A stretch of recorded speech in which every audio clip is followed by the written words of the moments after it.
Bien, muy buenas tardes a todos los participantes. Esta transmisión se está grabando, ya que hay varios participantes, por ejemplo, del país de Cuba que no pueden ingresar a la sesión. Ellos siempre están atentos a la grabación, como también en Bolivia, en diferentes zonas rurales, están también con baja señal, por lo que entran a la grabación directamente. Bien, sin más voy a hacer la presentación a la siguiente disertante. Ahí estamos, es la doctora Ivonne Fabiana Ramírez Martínez del país de Bolivia. Su tema que va a compartir el día de hoy es proyectando una salud integral en niñas, niños y adolescentes. Bien, Buenas tardes. doctora, su tiempo entonces, doctora, adelante. Muchas gracias. Buenas tardes para la sala. Siempre es un gusto y placer compartir con quienes día a día estamos muy inquietos por conocer y por discutir y por dialogar temas, problemas, fenómenos que se van presentando en cada uno de los periodos que vivimos, ¿no? Vamos a hablar hoy de este tema que está referido a la salud y el bienestar, que está muy relacionado con lo que he venido escuchando, ¿no? Del profesor, el ingeniero, Andrés, quien iba comentando y contando toda esta experiencia de estudios y de preocupación que hay en torno a este recurso importante. Bueno, la salud y bienestar tienen mucho que ver con esto. Los indicadores en cada uno de los países, nos dan cuenta de la preocupación que tenemos a nivel del índice de desarrollo humano. Es importante preguntarse por esto, la esperanza de vida, que aunque mejora cada vez, eso no quiere decir que esté de la mano de la calidad de vida, que también es otro concepto importante, ¿no? Los indicadores de pobreza, de servicios básicos, la calidad del agua, los sistemas de saneamiento, de medio ambiente, porque si bien las ciudades bastante concentradas con mucha densidad poblacional, pues están también sujetas a altísimos niveles de contaminación ambiental debido a los propios factores que conlleva, pues, la combustión, le conlleva asimismo la falta de forestación, la desertificación que hace a estas grandes ciudades y las limitaciones de estas otras donde evidentemente no tendremos tanto desarrollo tecnológico y de transporte y de viviendas. Sin embargo, también otras formas de pobreza, ¿no? Es importante ver que la mortalidad infantil, la mortalidad materna son preocupaciones en Bolivia, así como, por ejemplo, las enfermedades prevalentes.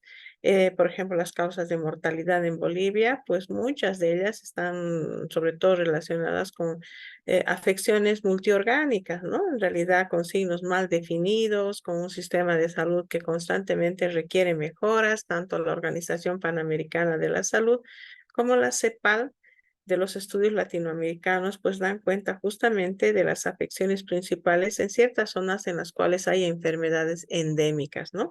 De origen infeccioso, de origen algunas epidemiológico importante, y estas enfermedades que van a tener que ver con las enfermedades de tipo transmisible en relación, por ejemplo, a aquellas no transmisibles y cómo esa densidad, decíamos hace un momento, y la transición demográfica y el cambio de perfil epidemiológico hace que las poblaciones migrantes en todos los países y mucho más intensas en América Latina en la relación, digamos, urbano-rural, pues estén modificando estas enfermedades que tienen que ver también con las formas y los hábitos, estilos de vida, ¿no?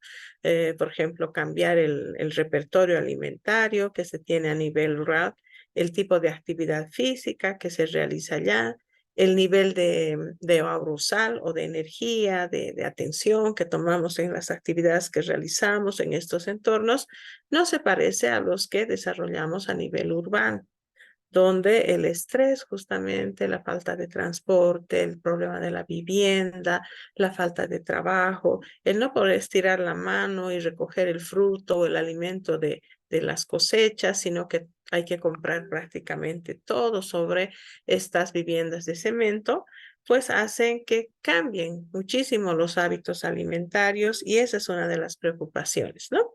Miren, para el caso de Bolivia, por ejemplo, una de las enfermedades que realmente merece la atención de los sistemas de salud tiene que ver con el cáncer, ¿no?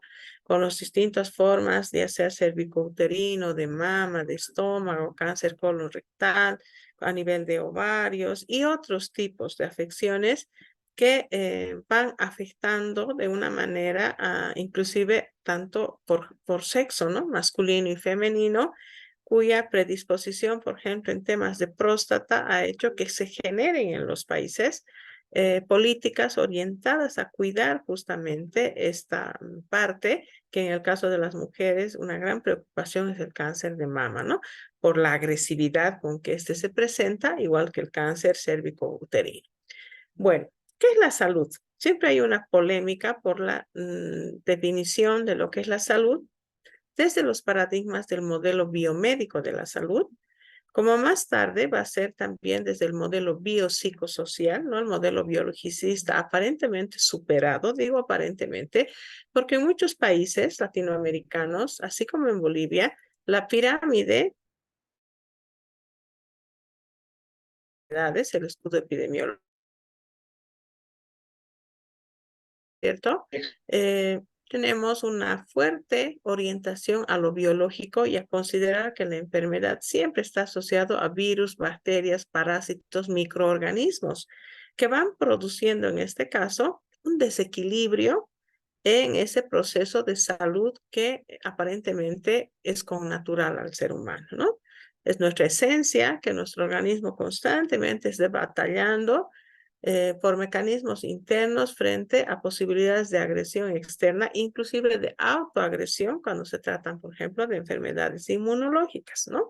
Entonces, esa información desde el modelo biologicista nos hace ver que las enfermedades no siempre van a estar asociadas al concepto de virus, bacterias, parásitos u otros microorganismos, sino que también desde el modelo biopsicosocial se modifica esta concepción de lo que es salud y enfermedad y más bien se habla, ¿no es cierto?, de que responde a una estructura de poder, de saberes, de conocimientos, de creencias, de economía, que para Bourdieu, este sociólogo francés, podríamos decir que va a depender del capital social simbólico que tenga esta persona. Eso quiere decir su nivel educativo, ¿no? Si el nivel educativo es adecuado, seguramente no, las familias no venderían el paquete, por ejemplo, de lactancia que se da a los niños para cambiarlo por productos que no sean nutritivos para ese organismo que está en un proceso de lactancia o de recuperación del embarazo, de restitución de sus capacidades y sus potencialidades como madre en este caso, y la del niño, ¿no? Generalmente esa lactancia en muchos lugares la vemos como vendiéndose porque las familias con esos recursos van a destinar a otro fin cuando este paquete, por ejemplo, ha sido previsto para que esa cantidad de micronutrientes alimente esa familia. Entonces, para Bourdieu, el capital educativo de las familias es importante para el momento de seleccionar qué vamos a comer, ¿no? Entonces, recordarán, había un programa, no sé si en los diferentes países, en los cuales se entregaba un litro de leche por niño. Y entonces tuvieron que optar por entregar la bolsa de leche abierta, porque igual se la destinaba para otros fines, se la comercializaba, se la entregaba, finalmente no se la consumía, y esa cantidad estaba prevista para que ese niño tome los 4 vasos de leche que debía consumir. Entonces, cuando se habla de que responde a una estructura de poder, es el poder adquisitivo, el poder de conocimientos y educación que decíamos, y también ciertos valores, creencias que son geoculturales. Cada espacio geográfico, geopolítico, por tanto, geocultural, comparte un sistema de creencias acerca de los alimentos, ¿no? Recordar que nos parecía mejor, por ejemplo, hasta hace no mucho, un azúcar muy, muy refinada, azúcar fina, ¿no? Y resulta que las investigaciones nos mostraron que era mejor consumir el azúcar en su estado natural prácticamente, ¿no? Los siropes, de pronto la miel, no eran lo que se esperaba, digamos, de un alimento que tuviera alta calidad. Lo mismo ha pasado con los cereales, los granos que se producen en muchos países, por ejemplo, de toda la comunidad andina, ¿no? La macrorregión andina tiene cierta producción de alimentos que es muy importante. Sin embargo, estos alimentos estaban reemplazados por las pastas blancas, ¿no? Estaban reemplazadas por el arroz blanco, desechando el arroz integral y una serie de prácticas como las harinas blancas, el pan blanco, por ejemplo, y no así el pan integral. Entonces, los íntegros, los granos íntegros, no eran tan bien vistos y eso comían las personas que no podían acceder a estos otros alimentos que se llamaban refinados, ¿no? Refinados quería decir que había sido retirada todo aquel micronutriente, incluido esa fibra que era sana para el organismo. Entonces, el modelo biopsicosocial de la salud empieza a recuperar muchos de esos conceptos y dice que la enfermedad y la salud son construcciones sociales, ¿no? El hecho social, que puede ser tratado como una cosa y que es externo y es coercitivo al individuo, donde nos están planteando normas, valores culturales que no son necesariamente los mejores. Por ejemplo, el crecimiento de las ciudades ha hecho que se vuelvan inseguras y por lo tanto los padres han empezado a dejar en la puerta de la escuela a los niños. Y si sobraba la economía, también recogerlos o también, por ejemplo, tener la previsión de que tengan un equipo de telefonía móvil hoy en día, que dispongan de juegos, que dispongan de equipos en los cuales el niño ya no tenía, debido a la inseguridad, la posibilidad de salir a la calle y jugar con los amigos, ¿no? Jugar en los barrios como en el periodo anterior. Entonces, esto ha reducido de una manera importante la actividad física. Y lo mismo para el traslado a las fuentes de trabajo, la actividad física se ha ido reduciendo mucho y entonces son ciertos valores que también han estado asociados a un estatus. Si no se tiene movilidad, como que una persona correspondía a otro estatus, ¿no? A un estatus social, económico, socioeconómico en el cual no era capaz de poder comprarse una movilidad y usaba, por ejemplo, el transporte público o en su caso caminaba hacia el trabajo, ¿no? Miren cómo hemos ido cambiando todos estos elementos. Para las sociedades capitalistas, la salud es un estado de completo bienestar físico, mental y social y no solamente la ausencia de afecciones o enfermedades, ¿no? Esto se lanzó en el marco del preámbulo de la Constitución de la Organización Mundial de la Salud, la OMS, desde el año 46 y se ha ido de alguna manera sosteniendo bajo este modelo biopsicosocial que, digamos, se mantiene en muchos países. ¿Qué es completo bienestar físico? ¿Es posible un completo bienestar físico, mental y social? De ahí viene lo biopsicosocial. Sin embargo, decíamos que los sistemas de salud son biologicistas porque generalmente están asentados sobre el médico y la enfermera, ¿no? No tenemos, por ejemplo, psicólogos en el sistema de salud. No podemos hacer evaluaciones periódicas del nivel de estrés, por ejemplo, o de la integridad neuropsicológica, o por ejemplo, la composición familiar y su funcionalidad. Les recordarán, durante el periodo de la pandemia ha sido el periodo en que se ha reportado mayor violencia doméstica, porque no por el confinamiento, sino que ya había violencia doméstica, pero debido a que ambos cónyuges o los integrantes de esa familia de relaciones abusivas estaban fuera, no eran tan evidentes, ¿no? Sin embargo, al estar confinados en un mismo hogar, se han hecho muy explícitas. Entonces, desde esta perspectiva, el modelo de salud no considera lo psico, ¿no? Y menos lo social. Seguimos bajo el modelo biologicista. ¿Qué es la enfermedad? Dice, perdón, sí, ¿qué es la salud? Es un proceso mensurable. El estado de salud puede considerarse como un estado psicobiológico, ¿no? Que ya de hecho decíamos no es evaluado en nuestra consulta médica. Por ejemplo, nos vamos y le decimos, sabe, doctor, durante este tiempo me he sentido un poco ansioso, ¿no? O he sentido que de repente no tengo energía, me falta motivación. Entonces, generalmente ese tipo de consulta, si no es una herida, una enfermedad evidente, virus, bacterias, resfríos, dolores o situaciones de enfermedades crónicas, o agudas, no son atendidas por estas instancias, ¿no? Entonces, dentro de los rasgos de la evidencia, se ha definido, dice, como sano a esta persona que conserva estas características. ¿Cuándo uno está sano y cuándo está enfermo? Difícil de poder definir porque un estado de salud es una construcción subjetiva, ¿no? Entonces, nosotros nos sentimos sanos y hay un concepto de sanidad, por ejemplo, en torno del parto, ¿no? En muchas comunidades vemos como ejemplo el parto, entonces la persona se acuesta, prácticamente se enferma unos meses antes. Inclusive, coloquialmente decimos en algunas comunidades, mi mujer se ha enfermado este tiempo. Quiere decir que ha dado a luz, ha habido un alumbramiento y esos son conceptos que los hemos ido manejando por la cultura, ¿no? También cuando hay, por ejemplo, un periodo de menstruación, ¿no? Dice, como o sea, ese periodo quizás asociado justamente al derramamiento de sangre que implica esa maduración sexual y ese periodo importante que acontece cada 21 días, pero que no está relacionado con la enfermedad.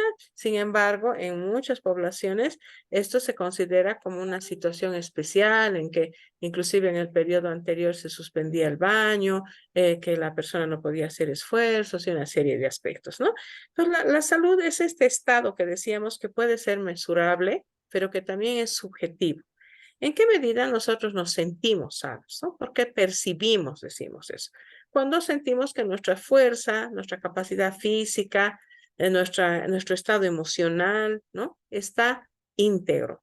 O sea, somos capaces, por ejemplo, de poder realizar nuestras actividades normalmente. Sin embargo, verán que en otras comunidades, y por eso es el concepto geocultural, porque de acuerdo a las culturas, en determinadas poblaciones, pues no hay adolescencia, no hay periodo de enfermedad, no hay menopausia, ¿no es cierto? Sino que son periodos en los cuales esas personas tienen otra construcción de lo que son estos cambios importantes.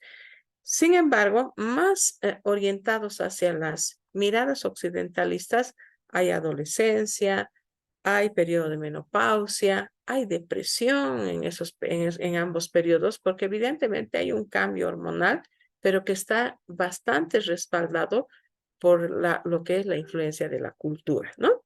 Entonces, ese bienestar psicosomático y social es posible. O sea, algún momento realmente nos sentimos plenos y realmente estamos sanos, ¿no?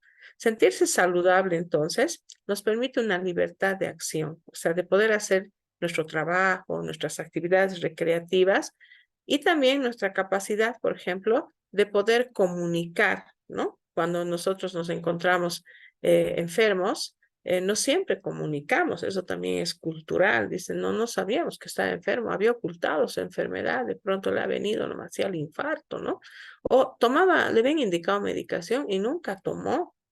Entonces, a veces hay incapacidad de poder enfrentar ese sufrimiento y eso también es parte de la cultura, ¿no? A veces, por ejemplo, tiene que ver inclusive con el género más que con el sexo. Los varones no pueden decir que se sienten tristes, que están desmotivados o de pronto que les duele, ¿no? Porque inclusive habría moving laboral, se dice cuando hay un acoso dentro de los trabajos, ¿no? El moving. También dentro de sentirse saludable está nuestra suficiencia y talento para desarrollar nuestros planes de vida.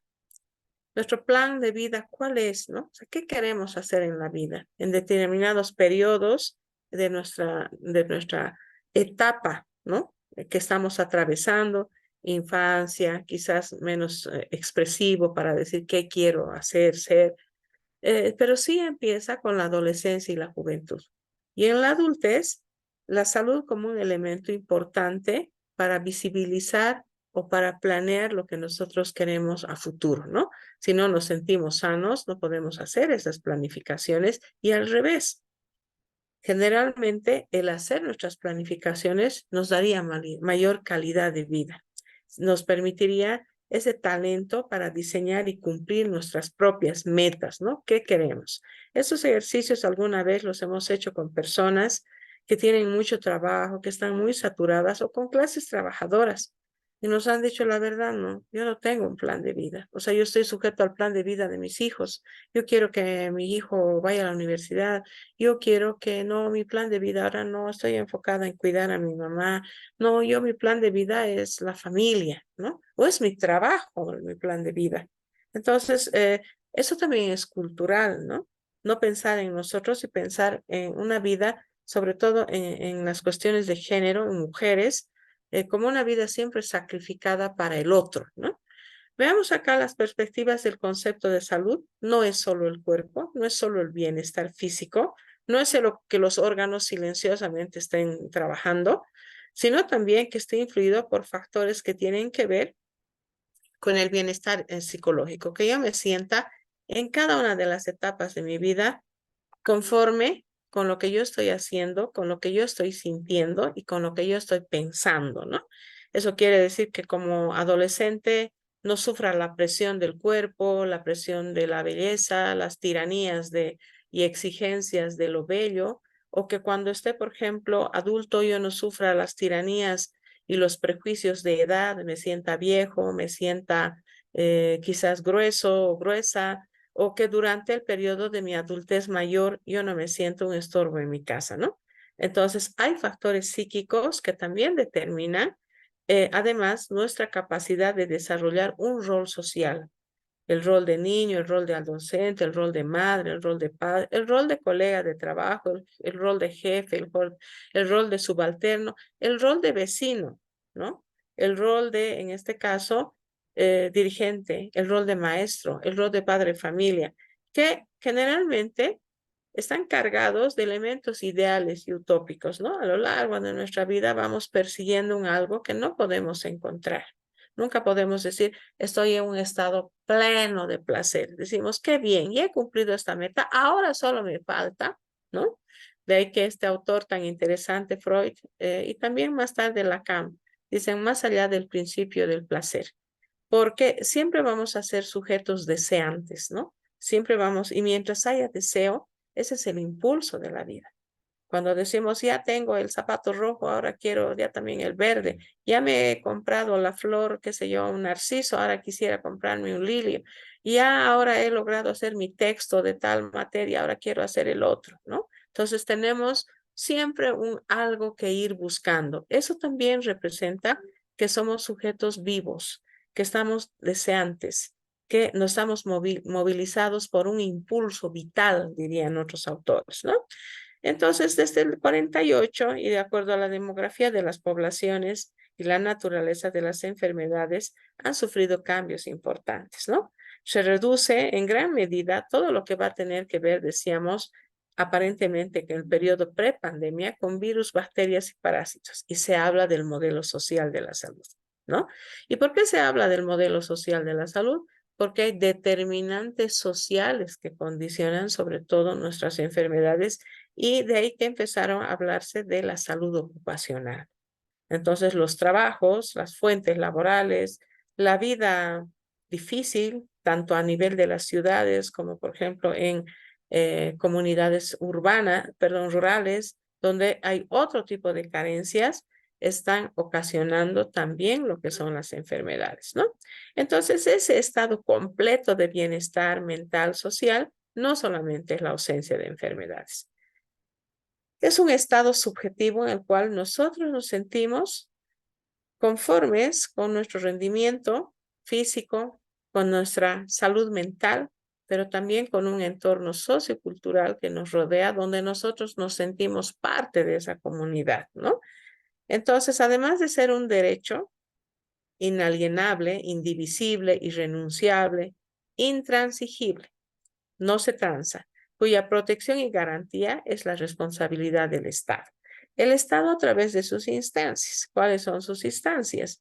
La sociedad, ¿no? Los grupos organizados, los vecinos, las agrupaciones de donde trabajamos, los colectivos en el cual nosotros estamos insertas, nuestras familias, una fuente de salud, porque muchas familias que ahora se dice tóxicas, ¿no es cierto?, son fuentes de enfermedades. Y la interacción también con los individuos, ¿no? Es decir, con las personas con las cuales nosotros nos reunimos, pero que además compartimos cierto sistema de valores para estilos de vida, para comer, para actividad física, para formas de recreación, ¿no es cierto? Para conservar ese medio ambiente en una relación no solamente del sujeto, sino del sujeto en relación con un medio ambiente, ¿no? Entonces, todo este individuo está en el marco de una familia, de un colectivo, de una sociedad, de una ciudad, de un país, de un mundo, pero que no está suspendido, sino que está rodeado de un medio ambiente. Entonces, la salud es multidimensional, comporta elementos físicos, mentales, sociales, emocionales y culturales, nos van a decir, donde la dinámica salud-enfermedad, ¿no es cierto?, es una constante. Un niño en sus primeros años va a atravesar más o menos 100 enfermedades, 100 infecciones, iras, edas, quiere decir enfermedades respiratorias, enfermedades digestivas, y estas enfermedades van a ser las que van a ir preparando a su sistema inmunológico para que enfrente las enfermedades a lo largo de su ciclo vital, ¿no? Y en cada una de las etapas vamos a estar más vulnerables a ciertas enfermedades. Pues ahí es cuando se instala justamente el concepto de prevención de las enfermedades, ¿no? Pero no prevención simplemente a nivel de consultas con el médico, sino de nuestros estilos de vida, de nuestras determinantes sociales, es decir, de cómo vivimos, pero además dónde trabajamos, cuántas horas trabajamos, qué hablamos, qué oímos, ¿no? Dentro de ese núcleo familiar hay un lema interesante en el psicoanálisis que dice: por la lengua se sana. Cuando hablamos y contamos a alguien lo que nos ha pasado, estamos sanando, pero también por la lengua se enferma, ¿no? Porque lo que escuchamos, las cosas que a veces podemos recibir del otro, también van a ser parte de la salud y el bienestar, y por eso es importante rodearse. Han debido escuchar ustedes alguna vez el término: no voy a responder, quiero conservar mi clima y mi salud mental. Eso quiere decir, no voy a discutir, no me voy a contaminar diciéndote que tú eres peor que yo y reclamándote algo, ¿no es cierto? Estoy alterando mi clima mental, porque estoy segregando una serie de neurotransmisores y hormonas como la adrenalina, los glucocorticoides, que me van a autoatacar mi organismo. Y aunque yo gane la pelea, yo he perdido.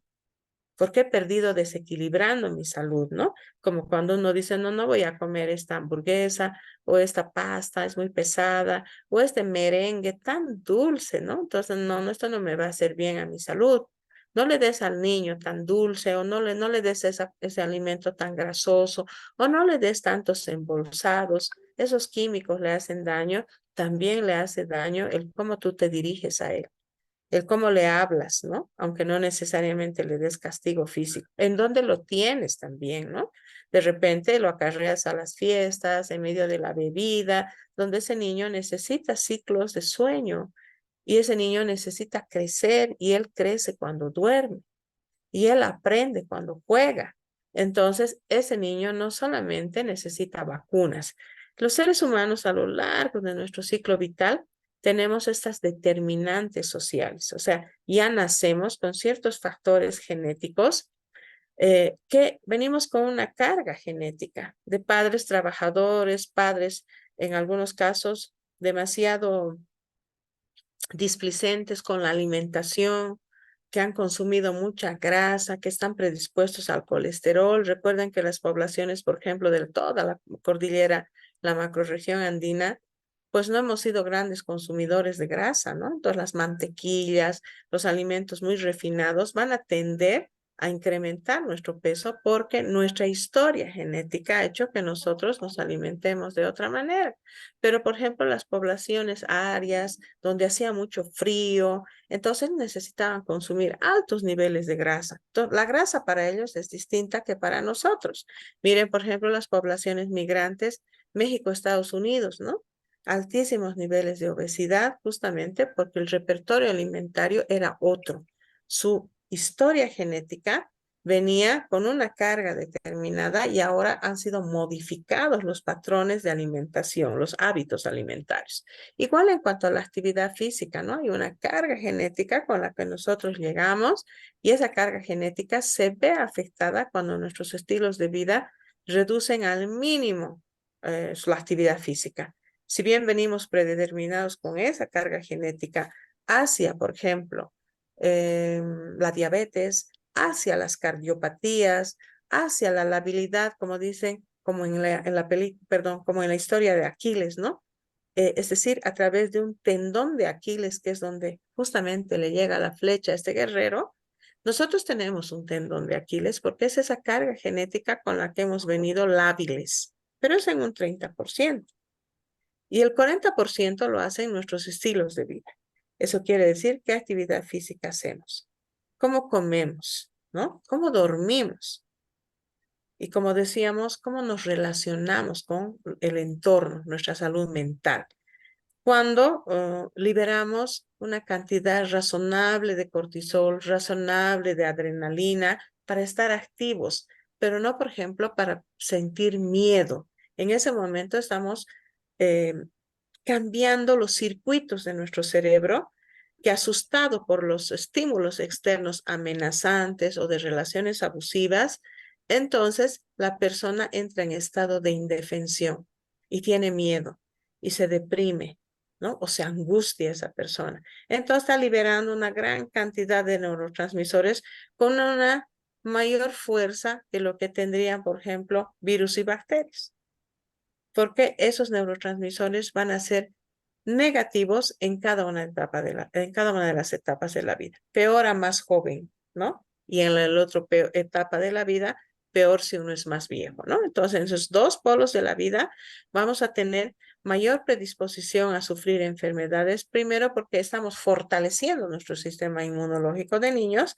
y en la edad adulta mayor porque estamos perdiendo esa capacidad de defendernos frente a estas enfermedades. Si comemos mal, si tenemos muy baja actividad física, si además pensamos y nos sentimos constantemente tristes, ansiosos, deprimidos, ¿no es cierto?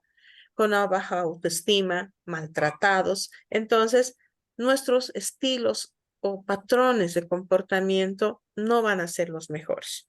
Un 10% están en esos cuidados de la salud. A veces decimos, le culpamos todo al médico. El médico nos puede controlar, nos puede alertar de estas enfermedades, nos puede dar medicación, pero eso es apenas el 10%.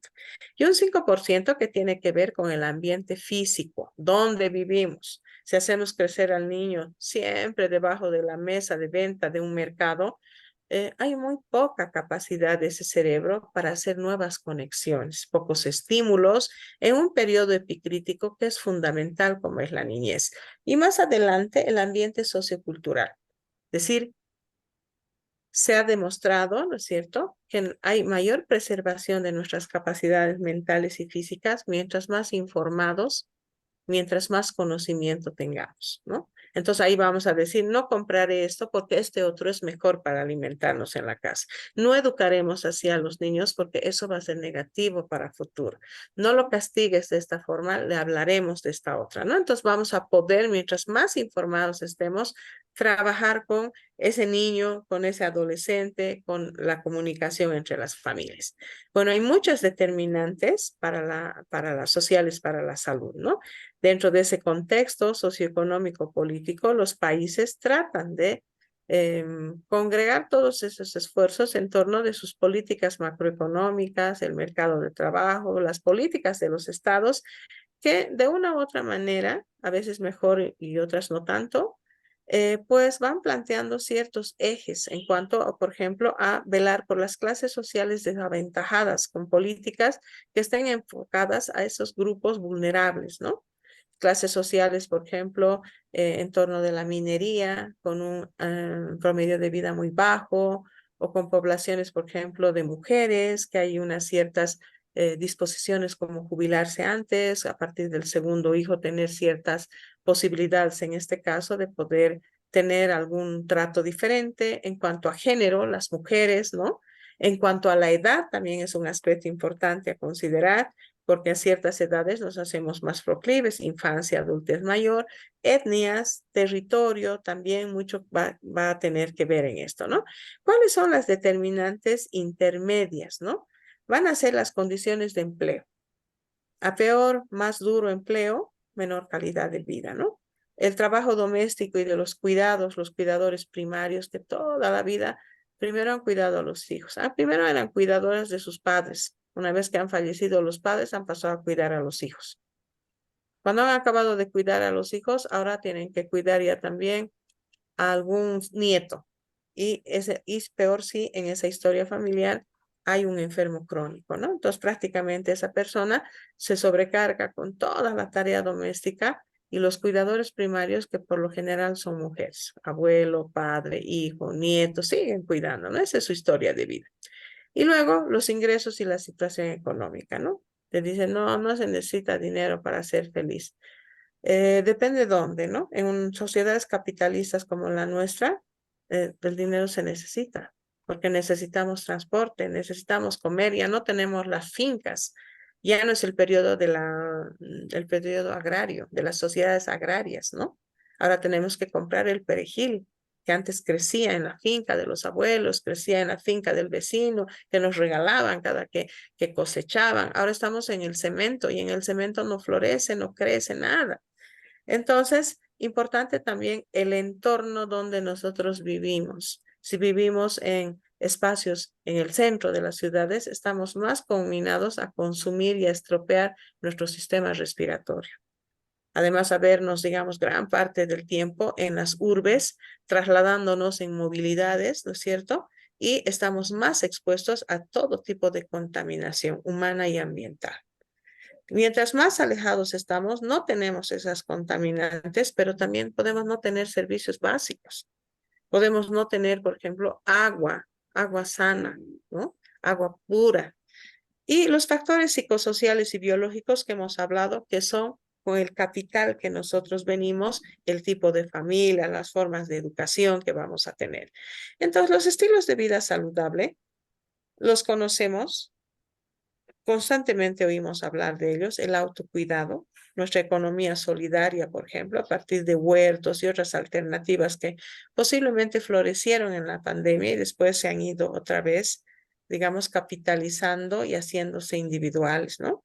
La alimentación correcta a partir justamente de ese proporcional entre ese y desmistificar, por ejemplo, que comer mucha carne es sano porque proteínas, sino que no solo son las proteínas, necesitamos también otros micronutrientes en cada etapa de nuestra vida, además de manera diferenciada, ¿no? La sostenibilidad o sustentabilidad, que también va a ser importante, los espacios y el hábitat, ¿no? A veces vivimos en cajas de cemento y no tenemos oxigenación, no hay plantas, no hay árboles, no tenemos inclusive ese contacto con la naturaleza, ¿no? Y eso es completamente perjudicial a nuestra esencia humana. Sería como si ustedes se compran una hermosa planta de claveles o rosas y la meten a su ropero y la riegan cada día y le ponen luz artificial. Esa rosa no se ha de parecer a la que está creciendo en un espacio natural. El ser humano necesita sol, necesita viento, aire, necesita estar oxigenado y eso quiere decir estar en contacto con la naturaleza. La gestión integral de los riesgos, ¿no? Estas sobrepoblaciones a las que hacíamos mención, riesgos que para este periodo, por ejemplo, son la no garantía de las quemas, la no garantía, inclusive el riesgo integral, comprende también la falta de seguridad, andar con miedo, especialmente para mujeres, aunque la violencia en varones también es bastante fuerte, ¿no? En torno de uso de armas, que tiene que ver también con la muerte de las personas o en el caso de las mujeres con el abuso sexual, mucho más fuerte cuando son experiencias infantiles tempranas en la infancia que marcan la vida de las personas. Y la recreación, el uso de tiempo libre, que no siempre quedarse a mirar la televisión, que implica desarrollar hábitos culturales, conocer el museo de nuestra ciudad, conocer las comunidades que nos quedan cerca, hacer un turismo, por ejemplo, en todos esos espacios naturales que tenemos y también en la capacidad de poder observar la riqueza que tiene el deporte, el arte, la pintura, la música y otros. Así es el ser humano. Necesita todo eso para hablar de salud. Salud no es controlarse la presión, el pulso y las enfermedades simplemente. Acá se expresan de una manera individual. Sin embargo, esta alimentación depende también de la cultura alimentaria de mi lugar, ¿no? Porque si yo voy a una fiesta, me ofrecen carne y bebida.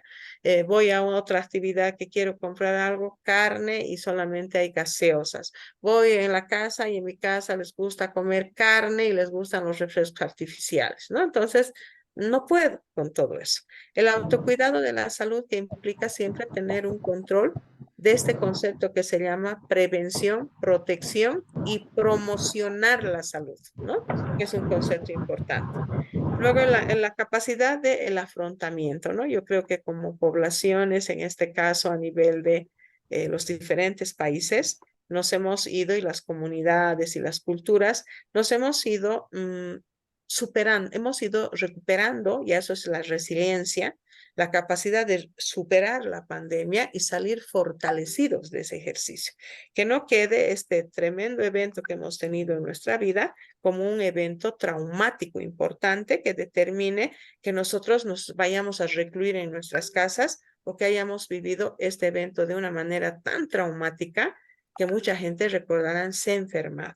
Entonces, hay que también aplicar estrategias para fortalecer la economía familiar. Las economías implican que no esté uno de los miembros de la familia trabajando día y noche y los jóvenes, especialmente en este periodo, nuestros adolescentes, desresponsabilizados. Una colega de Salamanca, una psicóloga, decía, los hijos se han vuelto un bien preciado. Tenemos uno, dos hijitos y esos están cuidados así como joyitas en algodón. Los chicos no están siendo preparados para los tiempos que vienen a futuro. Necesitamos que cada una de las personas en forma equilibrada haga funcionar el sistema familiar. Las familias son un núcleo muy importante cuando se habla de salud y bienestar. Por ejemplo, el uso y el manejo de la basura, ¿no? O sea, que haya responsabilidad asignada, que haya el riego de las plantas, que haya el cuidado racional del agua, que no se haga sobreuso, por ejemplo, de todo lo que son los tipos de energías, ¿no? Entonces, importante, dice acá, participar activamente para tomar decisiones enfocadas en el bien común del individuo, de su familia y desde luego de los vecinos, ¿no? Que en una convivencia con mi vecino con el cual me tuerzo la cara o él me tuerce la cara, yo finalmente en una discusión le gano, yo he perdido. Estoy perdiendo porque estoy afectando mi salud mental. Yo necesito vivir, ¿no es cierto? Esto se ha hecho hasta experimentos con ratones en modelos animales, de ahí salen todas estas investigaciones. Imagínense en el ser humano, la convivencia disruptiva, agresiva, abusiva, ¿no es cierto?, es negativa para la salud mental. Aunque yo no esté sufriendo directamente que el vecino me rompa un vidrio, me está afectando mi salud mental. De ahí que es importante enfocarse en el bien común, en estas comunidades en las cuales es importante que se empoderen y cambien esas determinantes y condicionantes de su salud con formas de comunicación entre las diferentes instituciones, la escuela, la iglesia, si así hay, y el municipio, las entidades de salud, las agrupaciones ciudadanas, los jóvenes, ¿no? Las agrupaciones de los jóvenes merecen nuestra atención y son los jóvenes los que también tienen que hacerse protagonistas de estos periodos. ¿Cómo tendrían que ser estas comunidades cuando hablamos de bienestar, salud? Tienen que ser sobre todo participativas, ¿no? No podemos ir a la reunión de vecinos sin nuestros hijos y se darán que nuestro modelo es adultocéntrico. Los adultos decidimos en lo que van a lo que les vamos a dejar a los jóvenes, ¿no? Tienen que ser fuertes y solidarias, ¿no? O sea, si no hay solidaridad, no hay colaboración, ya el periodo del individualismo nos ha querido sobrepasar durante esta pandemia. Sin embargo, si no hubiéramos tenido una participación solidaria para la dotación de vacunas, muchos países que no somos productores de nuestros propios medicamentos no hubiéramos podido salir airosos de este ejercicio, ¿no? Tenemos que generar alternativas en cuanto a la salud, a la comida, al agua, a la protección, a la seguridad, a la posibilidad de generar trabajo, ¿no? Es decir, esas economías compartidas, solidarias, donde yo produzco esto y te compro y tú produces lo otro y me puedes vender, ¿no?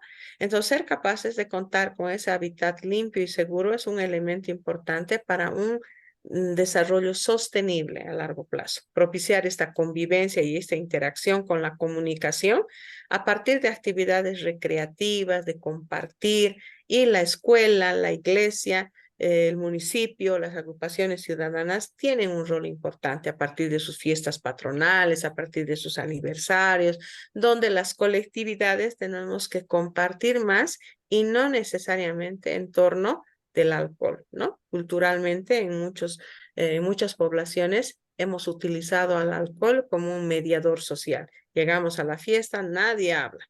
Resulta que empiezan los copetes en la fiesta y esa es una parte de nuestra historia también como cultura. Son amigos, salen del brazo. No siempre esos modelos de patriarcales y colonialistas los vamos transmitiendo a las nuevas generaciones y dicen, yo quiero estar como mi papá feliz o como mi mamá feliz cuando se han tomado bastantes tragos, ¿no? Entonces yo necesito el trago para poder ser así. Entonces vamos a ver que también va a ser importante trabajar con el tema de las enfermedades. Y para eso tenemos una serie de programas de bienestar comunitario, ¿no? Que va siempre vinculado a un seguimiento, a una voluntad de la comunidad, por ejemplo, en la tenencia responsable de animales, ¿no? En la castración y esterilización oportuna, en hacernos responsable de la limpieza de nuestro barrio y nuestra comunidad, en organizarnos para el manejo de la basura, en organizarnos para poder, por ejemplo, hacer una reforestación, porque vemos que necesitamos esto. Entonces, todo eso es parte, ¿no? Yo recuerdo de una vecina que salió con su tijera y empezó a podar todos los arbolitos de la calle. Y alguien comentó y dijo, oh, la fulana ya está vieja, ¿no? Ya está empezando a hacer eso. No, es parte de la responsabilidad de los vecinos hacernos cargo, porque no la relación con el Estado, el departamento, el municipio, no tiene que ser vertical, ¿no? Nosotros tenemos que ir apalancando todo eso y eso también es salud y bienestar. Para la salud y bienestar, para ir cerrando, ¿no es cierto? Ese es un elemento importante y reiterativamente la educación. Afortunados los maestros que todos los días pueden educar, que pueden dar mensajes, que el ser humano parece que de chico no aprende nada. En estudios en animales, por ejemplo, los perritos después de 6 meses aprenden a no destrozar, a orinar y a defecar en el lugar que le hemos puesto un rinconcito de arena. Hasta antes de eso parece que no aprenden nada, este perro no sirve para nada. No. El ser humano tarda aproximadamente entre 18 a 21 años para aprender. Entonces parece que lo que le enseñamos a nuestro hijo no sirve para nada, ¿no? Es decir, hijo, hay que regar las plantas, mira, no me lo cuidas, no riegues. Cuando ese chico se vaya a vivir solo, él va a tener una planta y va a regarla, ¿no? Entonces, los maestros afortunados que día a día pueden dirigirse a esas pequeñas plantitas, ¿no? A esas plantas en crecimiento que son los jóvenes, porque un día esos jóvenes que ahora parece que no aprenden nada, esos jóvenes un día van a poner en práctica lo que ustedes les van enseñando, ¿no? Entonces, la educación va a ser un pilar fundamental para el bienestar, que se vincula a ese bienestar comunitario cuando vamos incorporando justamente actividades colectivas, campeonatos barriales, actividades patronales, festejos del aniversario del barrio, inauguración de la cancha, donde nosotros vayamos incorporando tempranamente a los niños, a los jóvenes, a que se inserten a la vida de comunidad, ¿no?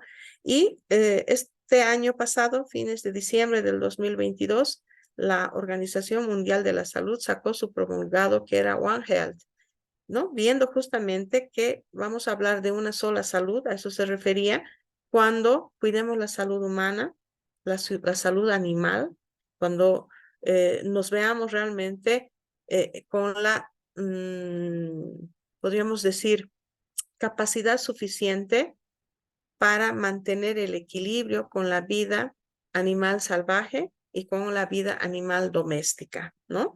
De ahí que el programa, por ejemplo, de tenencia responsable de mascotas es fundamental para prevenir. Inclusive es educativo, porque desde edades tempranas le enseñamos al hijo, lava el plato del perrito, ponle agua al gatito, tenemos que limpiarlo, tenemos que bañarlo este fin de semana. Son actividades que congregan a la familia y que les están enseñando valores para el futuro. One Health además dice cómo ese niño, un regalo para un niño es una plantita, ¿no? Para que ese niño se haga cargo, aprenda a cuidar, aprenda a regar, aprenda a cambiarle la tierra, la maceta, y un día ese niño valorará lo que es el cuidado de su hábitat. Entonces hay un programa bien bonito que nosotros lo vamos desarrollando desde mi experiencia, tanto en reforestación, en acopio, por ejemplo, de materiales contaminantes, bolsas, en la plazuela de nuestro lugar, en el Cerro Sicasica y Churuquella, en el cuidado del albergue comunal, donde los perritos necesitan ese cuidado, que hoy son animalitos y mañana pueden ser los seres humanos, que nos vamos también envejeciendo, y estos niños tienen que desarrollar sensibilidad para esto, ¿no?